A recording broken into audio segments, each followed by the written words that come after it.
Today on Wood, Brass, and Glass, I'm going to be installing a high flow air filter into my Dodge Ram pickup truck. And here I've removed the filter, and the tube's gone, filter element, filter housing is gone.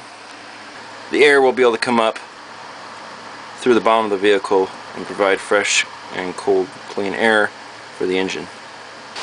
So here I have the original housing and my high flow filter. I've removed one of the rubber washer, whatever you call them, rubber washers. You can dap down to different sizes of tubing. And I'm going to be using ABS tubing with rubber couplers to provide flexibility. And it goes right inside where you can tighten it down.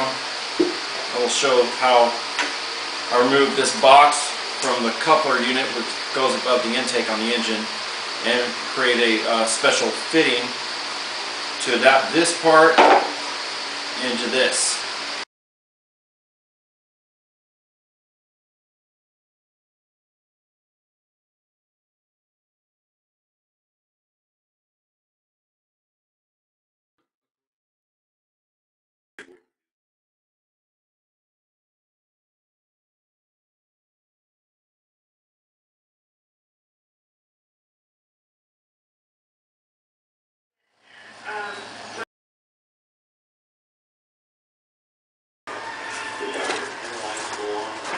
So what I did here is provide this brass fitting.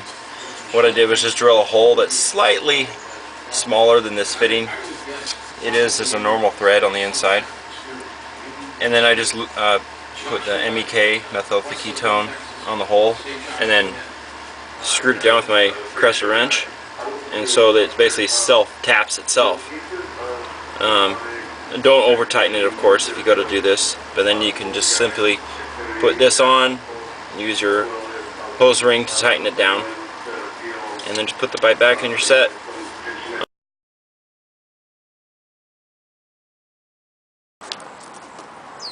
So just a brief overview.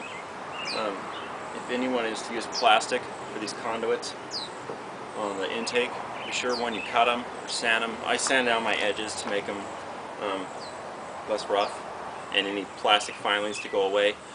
You do not want any plastic going in your car intake, obviously. So once I sand them down, blow dry with the air compressor, and use oil on your parts when you put them together. Keep it away from any moving parts, and go ahead and test your car with it. I also, on this system, I changed out the spark plug wires. Just give it the best boost it can under normal operating circumstances, and just have fun with the car. Take your time with the fittings. Sometimes it's a little weird, like I did. I put the camera inside the bed to make sure that it would close right.